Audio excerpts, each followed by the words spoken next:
صرف اسلام ایک ایسا مذہب ہے جس نے محمد رسول اللہ صلی اللہ علیہ وسلم کو بھگوان کا درجہ نہیں دیا۔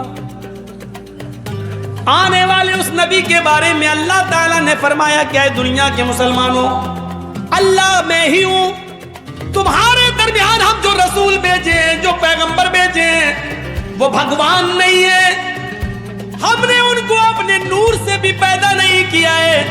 اے لوگوں، اسلام کے اندر آنا ہے تو یہ عقیدہ رکھنا ہے، قل انما انا بشر مثلکم، اے نبی آپ بھی اپنی زبان سے کہہ دیجئے انما انا بشر مثلکم، کہ میں تمہاری طرح کا ایک بشر ہوں، میں تمہاری طرح کا ایک انسان ہوں، میں تمہاری طرح کا ایک منشیہ ہوں، تمہاری طرح کا ایک انسان ہوں۔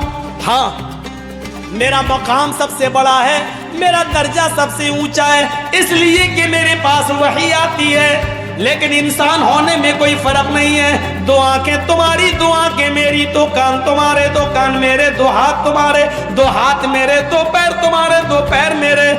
تم بھی چلتے ہو، ہم بھی چلتے ہیں، تم بھی سوتے ہو، ہم بھی سوتے ہیں، تم کھاتے پیتے ہو، ہم بھی کھاتے پیتے ہیں، تمہیں لیٹرین پیشاب پائخانے کی ضرورت ہوتی ہے، ہمیں بھی ہوتی ہے، تمہیں شادی کی ضرورت ہے، ہم نے بھی کی ہے، تمہارے بچے ہوتے ہیں، ہمارے بھی بچے ہیں، تمہارے باپ دادا ہیں، ہمارے بھی باپ دادا ہیں۔ انسان ہونے میں ہم میں اور تم میں کوئی فرق نہیں ہے۔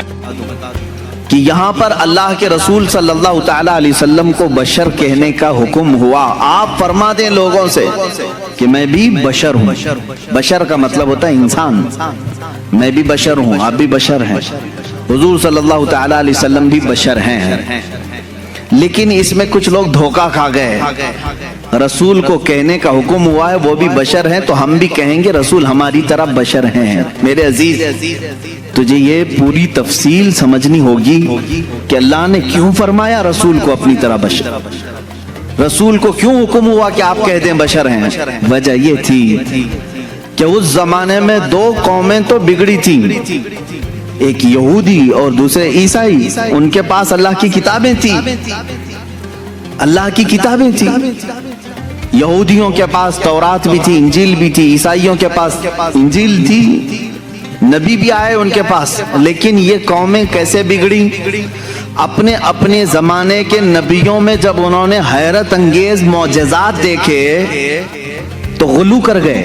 غلو کا مطلب ہوتا ہے اور کر دینا کسی کے مرتبے کو بڑھا کر کے۔ حضرت عزیر علیہ السلام ایک نبی ہیں، اللہ نے ان پر نیند طاری کر دی، وہ 100 سال تک سوتے رہے۔ قرآن پاک میں اللہ نے اس کا تذکرہ بیان فرمایا ہے، 3 پارے میں، سورہ بقرہ ہی میں ہے۔ 100 سال تک ایک ہی مقام پر سوتے رہے، پھر 100 سال کے بعد مولا نے دوبارہ انہیں اٹھایا اور وہ اپنی قوم کے پاس آئے۔ ان کے بچے ان سے بڑی عمر کے ہو چکے تھے، یہ غالباً 33 یا 35 سال کی عمر میں گئے تھے، واپس جب اٹھائے گئے 100 سال کے بعد تو ان کی جو عمر تھی وہی تھی، لیکن جو قوم کی عمر تھی وہ 100 سال آگے جا چکی تھی۔ اب اس معجزے کو دیکھ کر کے کئی لوگ ششدر رہ گئے، کیا کوئی 100 سال کے بعد دوبارہ اٹھ سکتا ہے؟ کوئی موت کے بعد دوبارہ آ سکتا ہے؟ تو ان لوگوں نے کیا کہنا شروع کیا، ایسا حیرت انگیز کام ہم نے آج تک دیکھا نہیں تھا، اگر عزیر کے ساتھ ایسا ہوتا ہے تو یہ اللہ کا بیٹا ضرور ہوگا۔ وقالت الیہود عزیر ابن اللہ، تو یہودیوں نے کہا عزیر اللہ کا بیٹا ہے، تو انہوں نے کہاں تک بڑھا دیا، اللہ کا بیٹا کہہ دیا۔ اب ادھر آئیں عیسیٰ علیہ السلام۔ عیسیٰ علیہ السلام دنیا میں وہ تنہا شخص ہیں جو بغیر باپ کے پیدا کیے گئے۔ آدم علیہ السلام کے بعد، آدم علیہ السلام کو تو اللہ تعالیٰ نے بغیر باپ بغیر ماں کے پیدا کیا، لیکن عیسیٰ علیہ السلام صرف اور صرف حضرت بی بی مریم سے پیدا کیے گئے، اور حضرت مریم کو کسی نے چھوا تک نہیں، وہ اتنی پاکیزہ تھی۔ جبرائیل امین علیہ السلام نے پھونک ماری اور وہ حملہ ہو گئی، اس حمل سے حضرت عیسیٰ علیہ السلام پیدا ہوئے، اور عیسیٰ علیہ السلام کا لقب بھی ہے روح اللہ۔ اب عیسیٰ علیہ السلام کے کچھ معجزے بھی تھے، وہ مٹی کے پرند بناتے تھے، مٹی کے کیچڑ اس میں پھونک مارتے تو پرندے زندہ ہو کر اڑتے تھے، یہ قرآن پاک میں ہے۔ جب عیسائیوں نے یہ تمام حیرت انگیز معاملات دیکھے نبی سے تو کہہ بیٹھے عیسیٰ اللہ کا بیٹا ہے۔ کیا کہا؟ عیسیٰ اللہ کا بیٹا ہے، معاذ اللہ رب العالمین۔ وقالت النصارى المسیح ابن اللہ، نصارہ نے کہا عیسیٰ علیہ السلام اللہ کے بیٹے ہیں۔ پتہ یہ چلا کہ جب نبی سے کوئی حیرت انگیز کام قوم دیکھتی ہے تو خدا تک پہنچا دیتی ہے۔ عزیر علیہ السلام 100 سال کے بعد دوبارہ اٹھے تو قوم نے کہہ دیا اللہ کا بیٹا ہے۔ عیسیٰ علیہ السلام بغیر باپ کے پیدا کیے گئے اور مٹی کے پرندوں میں پھونک مارتے تو اڑنے لگتے، تو عیسائیوں نے کہہ دیا وہ اللہ کے بیٹے ہیں۔ اب ادھر مکہ مکرمہ میں جو جلوہ رسول دیکھا ہے، رسول کریم صلی اللہ تعالیٰ علیہ وسلم کے ایک آدھ حیرت انگیز کام نہیں ہے، ہر دن ایک معجزے کا صدور ہے۔ کبھی یہ رسول انگلی اٹھا کر کے اشارہ کریں چاند پھٹ جائے، کبھی وہ بے زبان جانوروں سے کلام کریں درخت اکھڑ کر ان کی بارگاہ میں آ جائے۔ تو یہ حیرت انگیز کام جو رسول پاک کے ساتھ ہو رہے تھے، تو اب عرب کے لوگ پچھلی قوموں کی طرح بگڑ نہ جائیں اور رسول کو یہ نہ کہہ دیں کہ یہ خدا اتر پڑا ہے۔ اللہ نے فرمایا رسول آپ کہہ دیں کہ میں بشر ہوں۔ اللہ نے کیوں فرمایا قل انما انا بشر مثلکم، اے حبیب آپ فرما دے میں بشر ہی ہوں، کہ تم دھوکہ نہ کھا جانا، مجھے خدا مت سمجھ لینا۔ ایک بات یہ بھی ہے، اور دوسری بات ایک بہت بڑے گزرے ہوئے ایک مناظرے کا سبق بھی تھا اس میں۔ ابراہیم علیہ السلام کے ساتھ نمرود کا ایک مناظرہ ہوا تھا۔ نمرود اس زمانے کا ظالم و جابر بادشاہ، جب اس نے دیکھا کہ ابراہیم ہمارے بتوں کی پوجا بھی نہیں کرتا، اور حضرت ابراہیم علیہ السلام کے ساتھ بہت سارے معاملات تھے، وہ ان کے بتوں کو نہیں مانتے تھے، جو ستاروں کی پوجا کرتے ان کی نہیں مانتے تھے، جو چاند و سورج کو پوجتے ان کی نہیں مانتے تھے۔ ایک دن بلایا اس نے دربار میں۔ اب یہ جو مناظرہ ہے وہ بھی قرآن پاک میں آیا۔ حضرت ابراہیم علیہ الصلوۃ والتسلیم سے اس نے پوچھا کہ تم کس خدا کو مانتے ہو، آخر کون ہے تیرا خدا؟ قال ابراہیم ربی الذی یحیی و یمیت، میرا رب وہ ہے جو زندگی بھی دیتا ہے اور موت بھی دیتا ہے۔ کون کہا؟ ابراہیم علیہ السلام۔ تو جھٹ سے اس پاگل نے کہا قال انا احیی و امیت، میں بھی لوگوں کو زندگی دیتا ہوں موت دیتا ہوں، میرے پاس بھی یہ کنٹرول ہے، تو مجھے خدا مان لے۔ ابراہیم علیہ السلام نے پوچھا وہ کیسے؟ اس نے اپنے جیل میں سے 2 قیدی نکالے، ایک کو آزاد ہونا تھا، ایک کو پھانسی کی سزا ہونی تھی۔ تو اس نے کہا دیکھو یہ آزاد ہونے والا ہے اور یہ پھانسی پہ چڑھنے والا ہے، لیکن جو مرنے والا تھا اس کو آزاد کر دیا، کہا کہ میں نے اس کو زندگی بخش دی، اور جو آزاد ہونے والا تھا اس کا گلا کاٹ دیا، کہا میں اس کو مار دیا۔ موت و حیات میں بھی دے سکتا ہوں۔ ابراہیم علیہ السلام نے کہا یہ نرا جاہل ہے، موت و حیات کا مطلب اس نے یہ سمجھ لیا۔ اب ابراہیم علیہ السلام نے اتنا زبردست چیلنج پیش کیا جو قرآن میں ہے۔ قال ابراہیم فإن اللہ یأتی بالشمس من المشرق فأتی بها من المغرب۔ اب ابراہیم علیہ السلام نے سیکنڈ جو چیلنج دیا، فرماتے ہیں ابراہیم علیہ السلام میں اس خدا کی عبادت کرتا ہوں، میرا اللہ وہ ہے جو سورج کو مشرق سے نکالتا ہے، سورج کو پورب سے ایسٹ سے نکالتا ہے۔ فأتی بها من المغرب، اگر تو خدا ہے تو اس کو مغرب سے نکال کے دکھا، یعنی ویسٹ سے ایک بار نکال۔ چیلنج تو دیکھ رہے ہیں آپ، حضرت ابراہیم علیہ السلام نے نہیں کہا کہ جیسے میرا خدا روز پورب سے سورج نکالتا ہے کل تو نکال، تو کل سورج نکلتا تو وہ یہی کہتا آج میں نے ہی نکالا ہے، آج جو سورج نکلا ہے ایسٹ سے پورب سے مشرق سے وہ میں نے ہی نکالا۔ ابراہیم علیہ السلام نے اپوزٹ چیلنج دیا کہ خدا جب مشرق سے نکال سکتا ہے تو خدا مغرب سے نکالنے پر بھی قادر ہے، سورج اس کے کنٹرول میں ہے۔ تو اگر خدا ہے تو سورج مغرب سے نکال کے دکھا، جہاں سورج جا کے ڈوبتا ہے وہاں سے تو ایک دن سورج نکال کے دکھا۔